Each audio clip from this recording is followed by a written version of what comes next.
जय जिनेन्द्र। पंडित जी पावाथोक वंचना सभी को सादर जय जिनेन्द्र। सादर जय जिनेन्द्र, सादर वंदना, सादर जय जिनेन्द्र। शुभ आशीर्वाद, शुभ आशीर्वाद, शुभ आशीर्वाद। आवाज आ रही है सोनू बहन जी? हेलो। हाँ पंडित जी आ रही है, आ रही है। जय बोलिए श्री अनंत अनंत सिद्ध परमेष्ठी भगवान की जय। नमो अरहंताणम, नमो सिद्धाणम, नमो आयरियाणम, नमो उबजायाणम, नमो लोये सब साहूणम। मोक्ष मार्गस्य नेतारम वेतारम कर्म भूभृताम ज्ञातारम विश्व तत्वानां वंदे तद्गुण लब्धये। पंच परावर्तन के विषय में भाव परावर्तन का वर्णन चल रहा है, पेज नंबर 23। इस तरह आचार्य बताते हैं कि कितना कठिन होने के बाद भी हमारा जिस भाव में भाव परावर्तन मिट जाए वही भाव हमारा सार्थक भाव है, जिससे यहाँ पर इस पर्याय से छूटकर अपनी आत्मा के भाव में हम आ जाएं, अपनी आत्मा में सेलेक्ट हो जाएं, तो हमारा भाव परावर्तन समाप्त हो जाए। जिस दिन हमारा सिलेक्शन सफल होगा उसी दिन हमारा कुछ कल्याण हो पाएगा।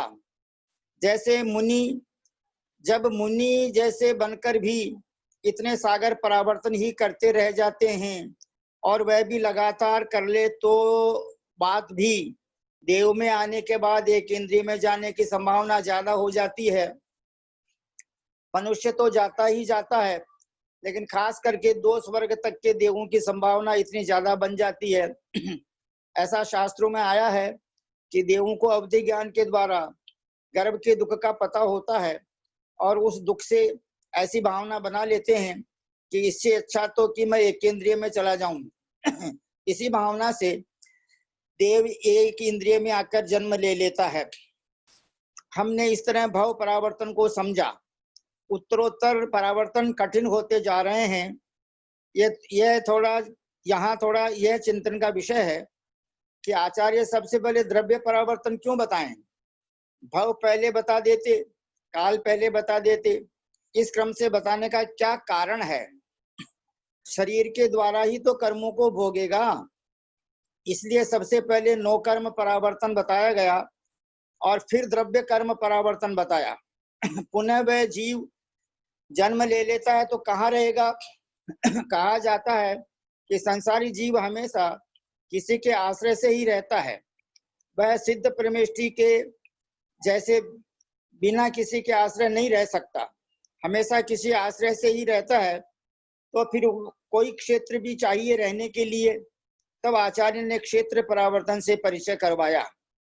फिर आचार्य कहते हैं कि तू आखिर कितने दिन रहेगा? तू ये तो जान कि तुझे कल्याण करना है अपना। तू इतना चिंतन तो कर। तो आचार्यों ने हमें काल परावर्तन बतलाया और अब आचार्य ने हमें भाव परावर्तन बतलाया कि किस भाव में तू अपना कल्याण कर सकता है। मनुष्य भाव ही ऐसा है जिसमें तू अपना कल्याण कर सकता है। यानी मनुष्य भाव से जो है मुनि पद और अरहंत पद और सिद्ध पद की प्राप्ति होती है। अब आगे आचार्य भाव परावर्तन बताएंगे, क्योंकि भावों से ही द्रव्य परावर्तन, क्षेत्र परावर्तन, काल परावर्तन और भाव परावर्तन निर्धारित होता है। जैसे परिणाम होते हैं वैसे ही द्रव्य, क्षेत्र, काल और भाव मिलते हैं। अतः आगे बताएंगे कि किन भावों से तू मोक्ष पा सकता है, कैसे परिणाम तुम्हें करने चाहिए, इन परावर्तनों से छूटने के लिए तुम्हें कौन सा प्रयास करना चाहिए। इस प्रकार आज जो है भाव परावर्तन का विषय पूरा हुआ। अब आगे 8 पेज जो बचे हैं वो भाव परावर्तन के होंगे, वो अगले 4-5 दिनों में पढ़े जाएंगे। नियम सार जी ग्रंथराज कुंद आचार्य महाराज द्वारा विरचित मंगलाचरण की गाथा। नमि ऊण जिणम वीरम अनंतवर नाण दंसन सहावम गोच्छामि नियम सारम केवली सुध केवली भणिदम। अनंत और उत्कृष्ट ज्ञान एवं दर्शन ही जिनका स्वभाव है, ऐसे श्री वर्धमान जिनेन्द्र को नमस्कार कर मैं केवलियों और श्रुत केवलियों द्वारा प्रतिपादित नियम सार ग्रंथराज को कहूंगा। आज गाथा नंबर 36 और 37 दो गाथाएं चलेगी अजीवाधिकार की। 35, 36, 37 तीन गाथा है। संख्यज्ञा गाथा नंबर 35, 36 पढ़ रहा हूं, पेज नंबर 53 नियम सार। संख्यज्ञा नंत परदेसा हवंति मुत्तस्य धम्मा धम्मस्य पुनो जीवस्य असंख्य देसाहु लोयायासे ताव इदरस्य अनंतयम हवे देहा कालस्य कायतम ए पदेशो हवे जम्मा। इस प्रकार ये गाथा नंबर और 35 और 36 पढ़ी गई है। इसके बाद में 37 भी पढ़ देता हूँ। पुग्गल दब्बम मुत्तम मुत्ति विरहिया हवंति से साणी चेदन भावो जीवो चेदन गुण बज्जिया से सा। 35 नंबर गाथा का अर्थ, मूर्त अर्थात पुद्गल द्रव्य के संख्यात असंख्यात और अनंत प्रदेश होते हैं। धर्म अधर्म और एक जीव द्रव्य के असंख्यात प्रदेश होते हैं। लोकाकाश के भी उतने ही प्रदेश हैं, परंतु अलोकाकाश के अनंत हैं। काल द्रव्य के कायपणा नहीं है, क्योंकि वह एक प्रदेशी ही है। इस प्रकार 35-36 नंबर का अर्थ पढ़ा। और 37 का अर्थ है, पेज नंबर 54 पर, उद्गल द्रव्य मूर्तिक है और शेष अन्य द्रव्य अमूर्तिक हैं। उसमें भी जीव पदार्थ चैतन्य रूप है और बाकी के शेष पदार्थ चैतन्य गुण से रहित हैं। अब मैं पहले आदरणीय सर जी श्रीमान जयचंद जी गंगवाल साहब हैदराबाद वालों से विनम्र प्रार्थना करता हूं कि आप गाथा नंबर 35, 36, 37 की टीका अर्थ पढ़ें और उसके बाद में आदरणीय सोनू बहन जी इन तीनों का हिंदी पद्यानुवाद और आचार्य श्री विशुद्ध सागर महाराज की जो नियम देशना है उससे आप 35, 36 ऊपर निकाल रहा हूँ सर।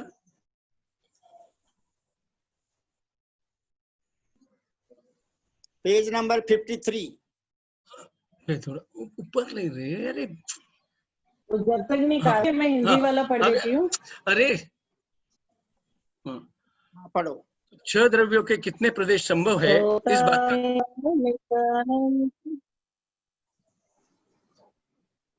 अच्छा आप पढ़ रहे पढ़िए। अच्छा गाथा अर्थ, मूर्त अर्थात पुद्गल द्रव्य के संख्यात असंख्यात और अनंत प्रदेश होते हैं। धर्म अधर्म और एक जीव द्रव्य के असंख्यात प्रदेश होते हैं।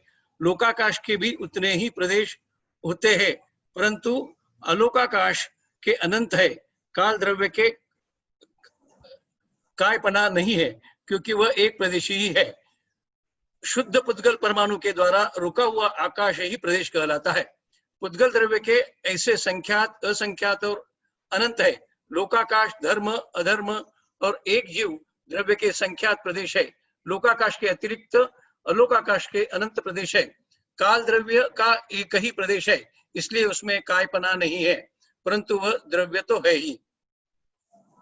टीकाकार कहते हैं कि मैंने मुमुक्षुजनों के कंठ को अलंकृत करने के लिए यह पदार्थ रूपी रत्नों का आभूषण बनाया है। बुद्धिमान जन के द्वारा व्यवहार मार्ग को जानकर फिर निश्चय मार्ग को जान लेते हैं। अब जीव द्रव्य के व्याख्यान का उपसंहार, ये 37 गाथा नंबर है। उद्गल द्रव्य मूर्तिक है और शेष अन्य द्रव्य अमूर्तिक है। उसमें भी जीव पदार्थ चैतन्य रूप है और बाकी के शेष पदार्थ चैतन्य गुण से रहित है। उन मूल पदार्थों के पुद्गल द्रव्य के मूर्तपना है। जीव पदार्थ ही चेतनामय है, अन्य पदार्थ अचेतनामय है। स्वजातीय और विजातीय बंधन की अपेक्षा जीव तथा पुद्गल में अशुद्धपना है, परंतु धर्म आदि 4 द्रव्यों में विशेष गुणों की अपेक्षा शुद्धता ही है। टीकाकार कहते हैं, जिस श्रेष्ठ भव्य जीव के मुख कमल से निरंतर यह सुंदर पदों की पंक्ति शोभायमान रहती है, उस तीक्ष्ण बुद्धि के हृदय कमल में समय सार आगम का सार सुशोभित होने लगता है। इसमें क्या आश्चर्य है। इस प्रकार जो उत्तम कविजन रूपी कमलों की विकसित करने के लिए सूर्य के समान और पंचेंद्रिय के प्रसार से रहित शरीर मात्र ही जिनका परिग्रह है, ऐसे श्री पद्म मलधारी देव द्वारा विरचित तात्पर्य वृत्ति नामक निमेषर की व्याख्या में अजीवाधिकार नाम का द्वितीय अधिकार समाप्त हुआ। बहुत सुंदर सर। आदरणीय सोनू बहन जी से विनम्र प्रार्थना है, गाथा नंबर 35, 36 और 37 इन तीनों का जो है पहले हिंदी पद्यानुवाद पढ़ने की कृपा करें और बाद में नियम देशनापर से समझाने की कृपा करें। होता मिता मित अनंत प्रदेश वाला, सो मूर्त पुद्गल इसी वय प्रदेश वाला। आत्मा अधर्म फिर धर्म असंख्य देसी, विश्वास धार इनमें दृढ़ तू ही तैसी।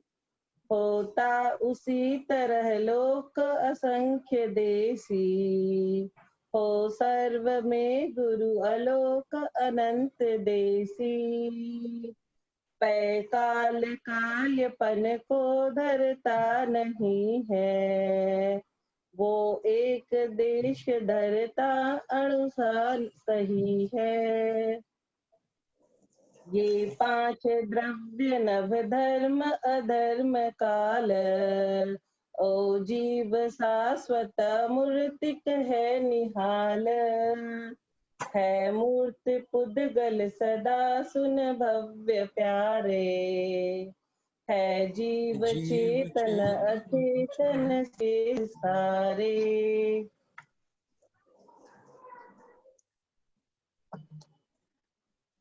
आचार्य भगवान कुंद स्वामी ने अजीव अधिकार में पंचास्तिकाय सठ द्रव्य का विस्तार से कथन किया। यहाँ आचार्य महाराज कह रहे हैं कि ये द्रव्य एक रत्न की माला है। जब तू संसार के मधु से संबंध करता है तो पहले वरमाला ही तो डाली जाती है। जब शादी होती है किसी की तो सबसे पहले वरमाला डाली जाती है, वो कह रहे हैं आचार्य। इसी प्रकार श्रेष्ठ 6 द्रव्य रूपी रत्नों से गुंथित ये वरमाला है। 6 द्रव्यों का श्रद्धान ही सम्यक्त है और सम्यक्त की माला तेरे पास है तो मुक्ति वधु के साथ तेरा संबंध हो जाएगा। हमें किसके संग संबंध करना है? पूरी दुनिया से संबंध तोड़ के मुक्ति वधु के संग संबंध करना है। और यदि सम्यक्त की माला नहीं है, सम्यक दर्शन ज्ञान चरित्र के मोती में नहीं पिरोए हैं तो मुक्ति वधु तेरा वर्ण होने वाला नहीं है। ये सारी इसके प्री कंडीशंस है। वेडिंग करने चाहते हैं तो पूछा जाता है कि आप कितने पढ़े हुए हो, कितना कमाते हो। अगर पसंद आता है तो फिर वो फिक्स हो जाता है और वरमाला होती है। तो यहाँ की प्री कंडीशन ये है कि यदि सम्यक्त की माला नहीं है हमारे पास तो सम्यक दर्शन ज्ञान चारित्र के मोती उसमें नहीं पिरोए हैं तो मुक्ति वधु से तेरा वरण कभी होने वाला नहीं है। इस बात को कलश रूप से यह कह रहे हैं कि जब तक प्रीति नहीं होगी तब तक प्रतीति नहीं हो सकती। प्रतीति यानी अनुभूति और प्रीति यानी प्रेम और अनुराग। किसी विषय में अनुराग होगा तभी तुम उसके प्रति अनुभूति कर सकते हो, और जब तक आप देखना ही पसंद नहीं करते हो तो अनुभूति क्या करोगे? जिस व्यक्ति को अरिहंत देव के दर्शन करने से कांटे चुभते हो उस व्यक्ति को अरिहंत की मुद्रा का क्या भान होगा? जिस व्यक्ति को जिनवानी सुनने से कई व्यक्ति ऐसे हैं जिनको बोलते हैं बहुत अच्छा स्वाध्याय हो रहा है लेकिन करो, पर वो बोलते हैं नहीं, उनको तो उसके लिए समय नहीं। 3-3 घंटा पिक्चर देख लेंगे उसके लिए उनके पास समय है, लेकिन ये स्वाध्याय के लिए समय नहीं है। तो ऐसे व्यक्तियों के लिए कहा गया है कि उसे जिनेंद्र की वाणी की क्या अनुभूति होगी?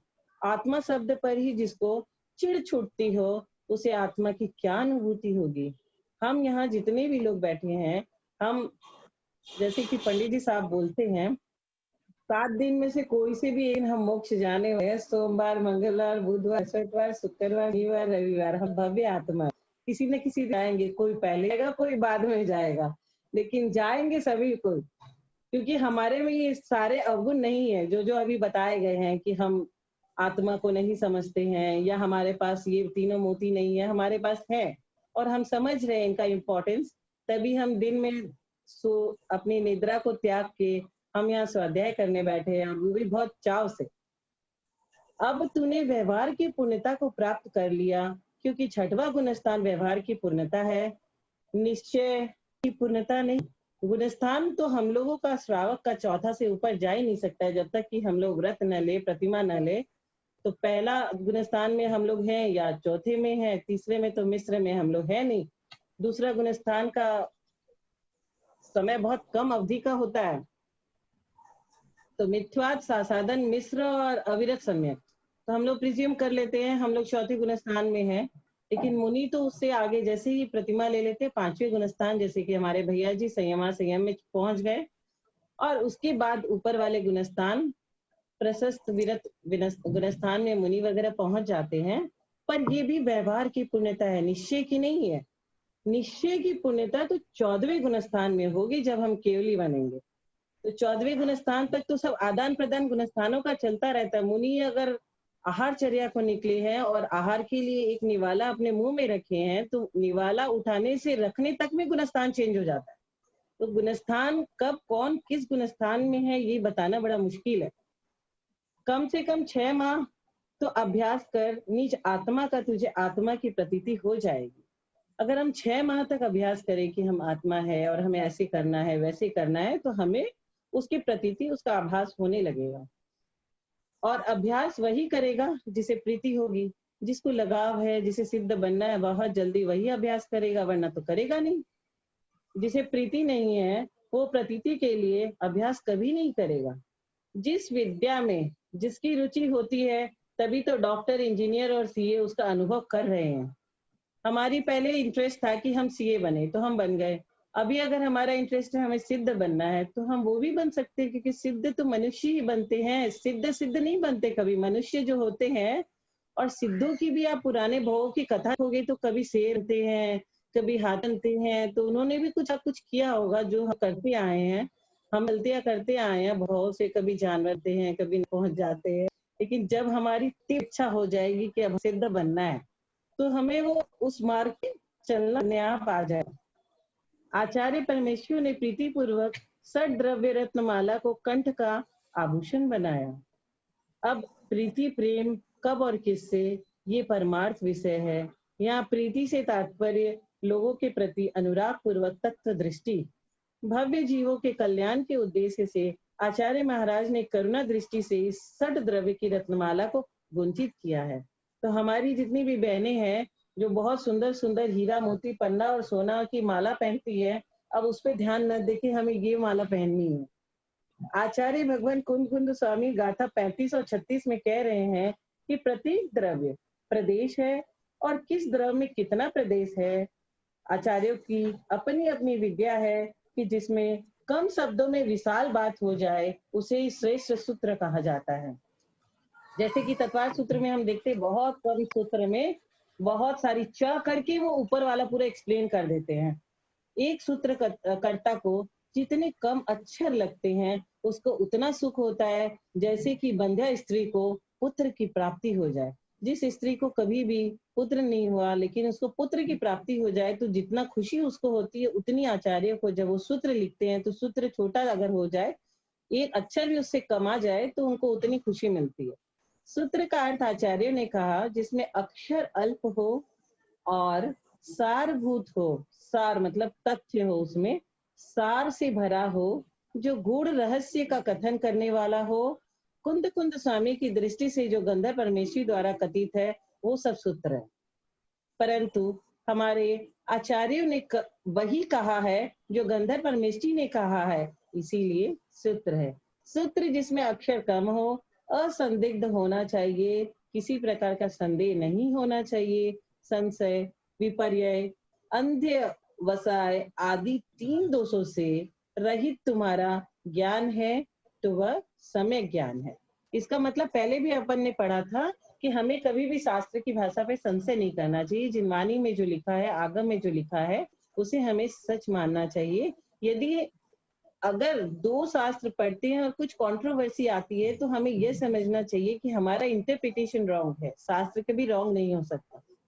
संदिग्धता नहीं होनी चाहिए, विपरीतपना नहीं होना चाहिए, उसका नाम सम्यक ज्ञान है। शास्त्रों की भाषा में आगे में जो लिखा है हम उसे वैसे ही ले लेते हैं और उस पर कोई क्वेश्चन मार्क नहीं करते हैं, तो वह सम्यक ज्ञान है हमारा। प्रत्येक जीव द्रव्य असंख्यात प्रदेशी है। धर्म द्रव्य, अधर्म द्रव्य, लोकाकाश असंख्यात प्रदेशी है। अलोकाकाश अनंत प्रदेशी, उद्गल संख्यात असंख्यात प्रदेशी है, परंतु प्रत्येक कारुण्य एक प्रदेशी है।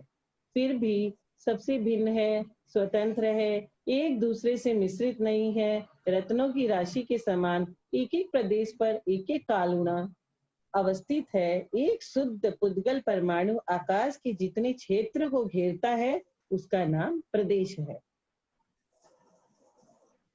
मुमुक्ष जो मोक्ष की इच्छा नहीं करते, जो मोक्ष तत्व को ही नहीं पहचानता, मोक्ष तत्व को ही नहीं मानता, उसके लिए क्या तत्व की चर्चा की जाए। मुमुक्ष जिनवानी का शब्द है, इसे किसी समूह विशेष में नहीं लगाना चाहिए। आप लोग मुमुक्ष तो हो ही नहीं, तो नरक इच्छु हो क्या? कभी नहीं। हे मुमुक्ष आत्माओं, इस शब्द पर मत चिढ़ो, अर्थ को समझो। मुमुक्ष शब्द से चिढ़ोगे तो नियमसार समयसार ग्रंथों से मुमुक्ष शब्द को हटाना पड़ेगा, और जो तुमने ये शब्द हटा दिया तो तुम्हारा आगम खोखला हो गया। कभी कभी लोग रहस्यों को नहीं समझते। एक गीदड़ चिल्लाया जंगल में, देखना एक दिशा से आवाज आई, सभी दिशा से वही आवाज आने लगी, क्या हुआ हुआ हुआ, क्या हुआ किसी को पता, सब चिल्ला रहे हुआ हुआ हुआ, तो जो कि क्या हुआ। इसलिए हम कभी शब्द न अटके, भाव की ओर बढ़े। मुमुक्ष कौन है? वैराग्य की बात समझना। बैंड बज रहा है, जिसके पर धार नहीं उसके लिए बैंड बज रहा है। एक दृश्य सामने, नीम के वृक्ष के नीचे बैठा एक व्यक्ति क्या कर रहा है? भीख मांग रहा है। देखने वाले देखते हैं, पर ज्ञानी तो अपने आप हर वस्तु को देखता है अपनी दृष्टि से। पैसा मांगने के लिए उसके पास हाथ नहीं था, कर्मों ने उसको गिरा दिया था। गलित दुष्ट था, उसका हाथ को पूरा टपक गया था, यानी बेचारे के पास मांगने तक को हाथ नहीं था। भीख मांग रहा था लेकिन हाथ ही नहीं था उसके पास। वो बेचारा मुझसे क्या था, कुछ डाल दो। मैंने कहा देखो ये दशा भिखारी की, कह रहा है कुछ डाल दो। एक वह दृष्टि देखो जिनको डालने के लिए आप तड़पते हो कि कब डालने का अवसर मिल जाए। अरे ज्ञानी, साधु को कुष्ठ नहीं होता, शरीर को कुष्ठ हुआ था, क्योंकि सत्ता का आवाज काल इसी समय आना था। अब अज्ञानी इसमें उंगली उठाने लगा, बोले क्या तपस्वी, क्या तपस्या इनकी। अरे यही तो तपस्या है कि 22 परिचयों में एक रोग नाम का परिचय होता है। वे कभी मुक्सी नहीं कहते, शरीर की अवस्था भी नहीं दिखाते, चेहरा भी नहीं बनाते, सौभाग्य समझते हैं कि हमारा परिचय जय है। ध्यान रखना, उपसर्ग परिचय देख करके किसी याति की यतिचर्या पर प्रश्न चिन्ह मत लगाना। जीवन में तो समता है, उसका नाम चारित्र है। हमारे मन में आ जाता है ये इतना ज्ञानी, ये इतना ध्यानी, फिर ये इतना दुख क्यों भोग रहा है। लेकिन क्या होता है, जब हम कोई चीज का नियम लेते हैं, कर्मों की निर्जरा करने के लिए मुनि का रूप धारण करते हैं, उसी समय हमारे पिछले जन्म के सारे कर्म एक संग आ जाते हैं। कुछ माता जी लोगों को आपने आहार लेते समय देखा होगा कि जैसे 1 ग्रास 2 ग्रास लेते हैं उनको अंतराय आ जाता है। तो ये क्या होता है, ये उनके उस समय कर्म आते हैं क्योंकि उनको सारे कर्मों की निर्जरा उस पर्याय में करनी होती है। ये कभी भी नहीं सोचना चाहिए हमें कि इतना ज्ञानी हो कि इनको ऐसा कैसे हो गया। आचार्य जी पारामी ने पूछा कि आत्मा का ध्यान जंगल में बैठकर करें कि नगर में, कि ग्राम में। वे तो आचार्य हैं।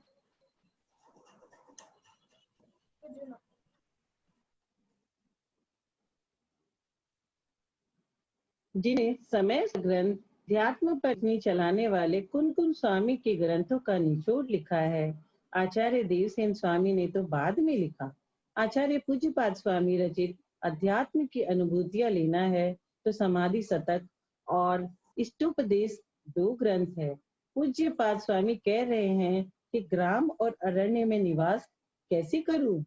कोई कह रहा है कि नहीं मुझे जंगल में जाना है, नहीं मुझे नगर में जाना है, ऐसा विचार कर रहा है। इतने में आयु क्षीण हो गई तो तू ध्यान कब कर पाया? इसलिए ध्याता के लिए तो ग्राम और अरण्य की भाषा छोड़ करके जहां मौका मिले बैठकर ध्यान में लीन हो जाना चाहिए, क्योंकि समय को मत टालो। समय तो बहुत छोटा है ना। आचार्य महाराज 52 नंबर की कलश में बड़ा स्पष्ट कथन कह रहे हैं कि पहले 7 द्रव्यों, 9 पदार्थ, 7 तत्व आदि को जानो, श्रद्धा करो और तदनुसार व्यवहार का आचरण करो। उस रूप जब होगा तो शुद्ध मार्ग को प्राप्त कर लेगा। आचार्य भगवान कुन स्वामी गाथा नंबर 37 में पुनः स्पष्ट कर रहे हैं कि 6 द्रव्यों में मूर्तिक मात्र पुद्गल है। जीव स्वभाव से अमूर्तिक ही है, पर बंध अपेक्षा यह मूर्तिक है। मूर्त धर्म है तो मात्र पुद्गल का ही है। शेष जो द्रव्य है वह अमूर्तिक है। मात्र जीवों के साथ थोड़ा विकल्प इसलिए है अनादि संबंधित कि अनादि से कर्म का संबंध है। अनादिकाल से हम कर्मों को भोगते हुए आए हैं और अभी भी भोग रहे हैं और अभी भी बांध रहे हैं। निश्चय से वर्ण, रस, गंध, स्पर्श आदि ये जीव के नहीं होते हैं। व्यवहार से बंध की अपेक्षा जीव मूर्तिक है। आचार्य नेमीचंद स्वामी ने एक ही गाथा में निश्चय व्यवहार का कथन किया है, जैसे आचार्य कुंद स्वामी ने रैन सार ग्रंथ में एक ही गाथा में यति धर्म और श्रावक धर्म का कथन किया है।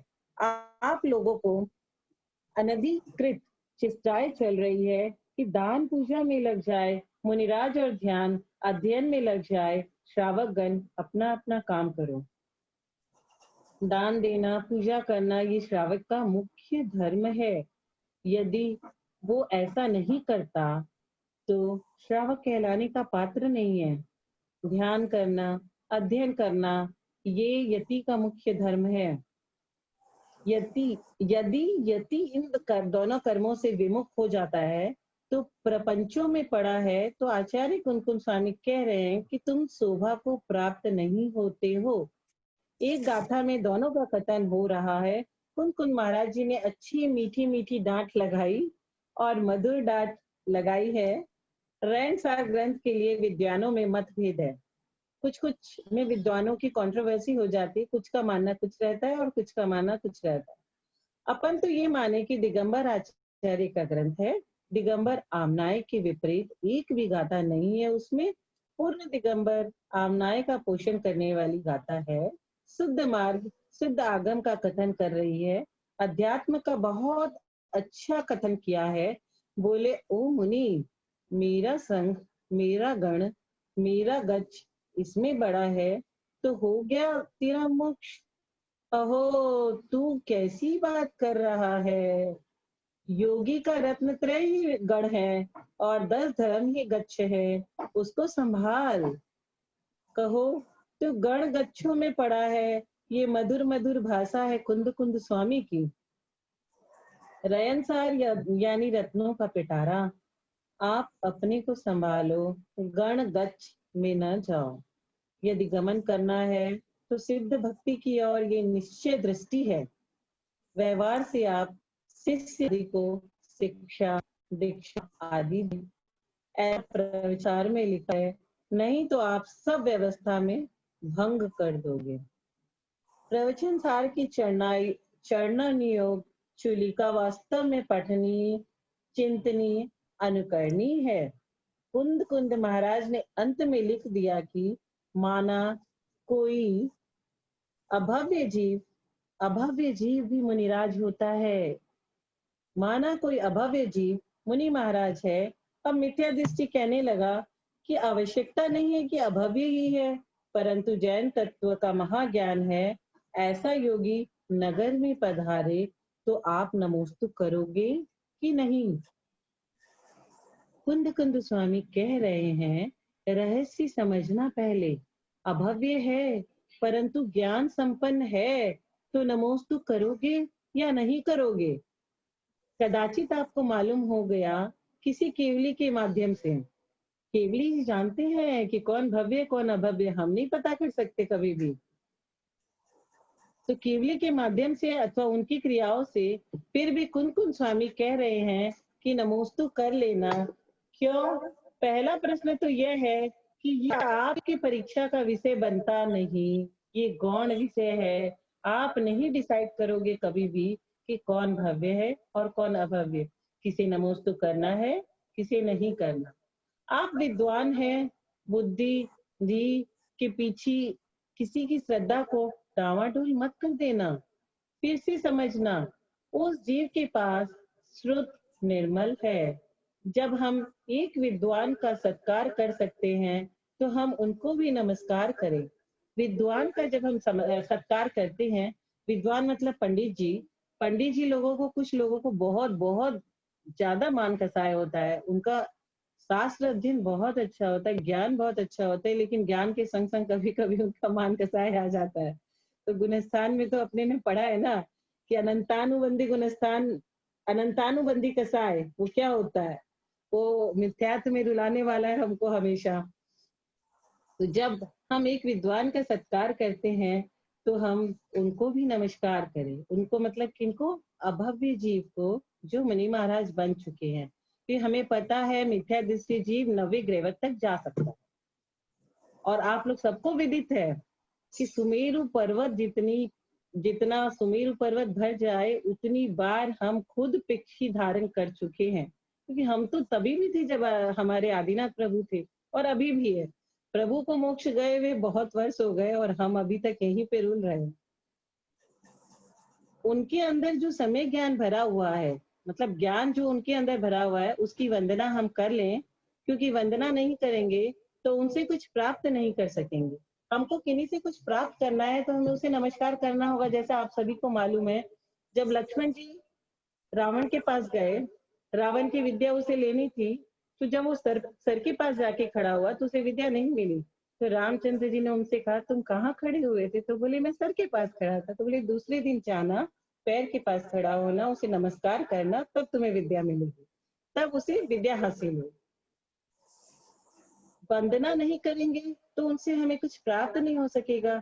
सम्यक ज्ञान कहा है, हमने जान कर कहा है, क्योंकि वे मिथ्या दृष्टि है पर ज्ञान मिथ्या नहीं है उनका। वे जीव मिथ्या दृष्टि हो सकते हैं पर उनका ज्ञान मिथ्या नहीं है, क्योंकि श्रुत है।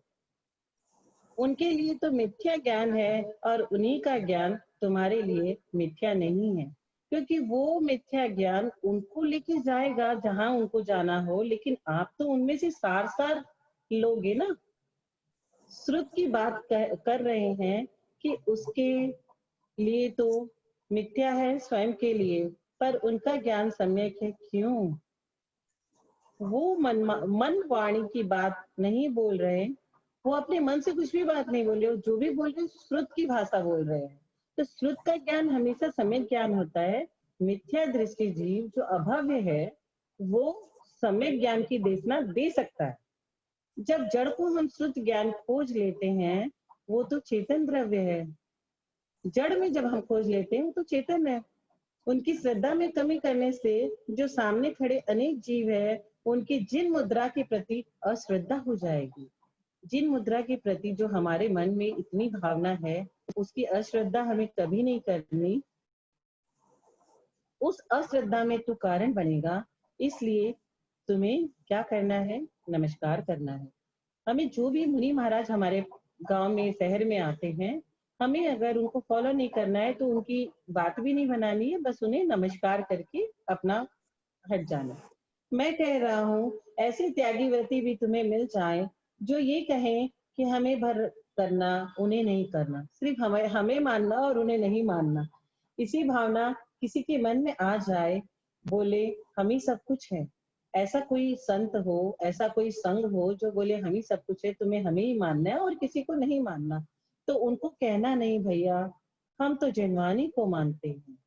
अतः जो निर्गंध योगी दिखेंगे हम उनको नमस्कार करेंगे, उनकी उनकी वो जाने, हम तो नमस्कार करेंगे। हमें निगोद नहीं जाना पड़ेगा, उन्हें जाना पड़ेगा। यदि उनमें कमी होगी तो जिनवानी कह रही है, हम क्यों परेशान हो। हम तो जब जड़ प्रतिमा को नमस्कार करके अरहंत की वंदना का फल प्राप्त कर लेते हैं, तो हम जिन मुद्रा को नमस्कार करके निर्गंध के फल को ही प्राप्त करेंगे। पर यदि वे निर्गंध अंदर से नहीं होंगे तो वे निगोद के पात्र बनेंगे। अपना भी कर्तव्य बनता है कि कोई कमी दिखती हो तो कब सलाह देना, हमें उन्हें सलाह देनी है, पर सबके सामने नहीं, समूह के सामने नहीं, सारे भीड़ भाड़ के सामने नहीं, अकेले में एकांत में जाके हमें मुनि को बोलना है कि ऐसा ऐसा ऐसा। ये हमारा कर्तव्य है। आज मैं यहाँ हूँ, मेरे से कोई गलती हो रही है, आप सब बचाते जाओ। कल दूसरे गांव में जाएंगे तो ये गलती पुनः दोहराई जाएगी। इससे जिन शासन की हंसी नहीं होगी क्या। आपको एकांत में हमसे भी कहना चाहिए, एकांत का ध्यान रखना, स्थितिकरण का भी ध्यान रखना, सब व्यवस्था हमारे आगम में है। हम उनकी बात को सुधारने के लिए उनको अकेले में रिक्वेस्ट करेंगे। आयतन जहां पर हो अविनय कर, अनायतन जहां हो उन पर मध्यस्थ रहो, अविनय मत करो। मध्यस्थ रहना है हमें, अविनय नहीं करना है। ध्यान रखो, जीवन में जिनवानी अविनय की बात कभी नहीं करती है। जिनवानी कभी नहीं कहती कि आप किसी का भी, किसी धर्म का भी या किसी के गुरु का भी, किसी का भी अनादर करो, अविनय करो, कभी नहीं कहती। आयतन है विनय करो, अनायतन है मध्यस्थ रहो, किसी का अविनय नहीं करना हमें। वंदे तद्गुण लब्धये, गुणों की वंदना हमारे आगम में है। हम किसकी वंदना कर रहे हैं, गुणों की वंदना कर रहे हैं। वो भले ही अभव्य जीव है, मिथ्या दृष्टि जीव है, लेकिन वो जब आगम को बोल रहा है, आगम की वाणी, श्रुत की वाणी, उसको हम वंदना कर रहे हैं। गुणी हो वंदनीय है, श्रवण हो या श्रावक, गुणहीन की वंदना नहीं होती, गुणों की वंदना होती है। अपन को नमोस्तु शासन पर दृष्टि डालना है कि छोटे छोटे विवाद कभी खत्म नहीं होंगे, ये चलते आए हैं और चलते रहेंगे, परंतु आप अपने आप को संभाल लो, इसी में कल्याण है। हम चाहते हैं कि हम इनको सुधार दें और वो कहते हैं कि हम महाराज को सुधार दें। सुधर गए दोनों। अरे तुम दोनों अपना अपना सुधार कर लो तो सुधर गए। तो कमी तुम्हारे अंदर है, तुम सुधर लो, और उनके अंदर जो कमी है वो सुधार ले, दोनों का सुधार हो जाएगा। लेकिन हमें उनकी कमी को लेके नहीं बैठना, नहीं तो हमारे भाव खराब हो जाएंगे। हमारे भाव खराब हुए, हमारे भाव खराब हो गए, क्योंकि उनका तो खराब होना ही है, लेकिन हम भी खराब अपना कर लिए। इसीलिए हमें कभी किसी का अभिनय नहीं करना, प्रेम की भाषा का उपयोग करना है। श्रीमान, चरित्रवान, ये श्रीमान, चरित्रवान, ये तीन में सामंजस्य बैठ जाए तो हमारी समाज एक है। सामान्य लोग इन प्रपंचों में पढ़ते नहीं है। श्रीमान, धीमान और चरित्रवान, इन तीनों में सामंजस्य होना चाहिए, और तीनों में सामंजस्य है तो हमारी समाज निर्मल है, कोई दिक्कत नहीं। 24 हमारे जो 24 भगवान है, उनके भी 24 भगवान है, अंतर तो है नहीं, केवली भगवान तो उनके भी उतने ही है। श्रीमान का तात्पर्य धनवान, मद तो तीनों में आ रहा है, और मद ही तो मिलने नहीं दे रहा है। पर जब तन सबका मद गलित हो जाएगा, जब उन सभी का मद गलित हो जाएगा, गल जाएगा, तो सब एक हो जाएगा। लोहा कितना कठोर होता है, आप सभी को मालूम है। प्रत्येक वस्तु के टुकड़े करने में काम आता है। लोहा सब वस्तु को काटने में काम आता है। कुदाली बनती है और उसी से काटते हैं, तो लोहा क्या काम आता है, सब वस्तु को काटने के काम आता है। पहले तो लोहा था ही नहीं, स्टोन एज था, पत्थर को रगड़ के आग जलाया जाता था, उसके बाद एक एक करके सब चीज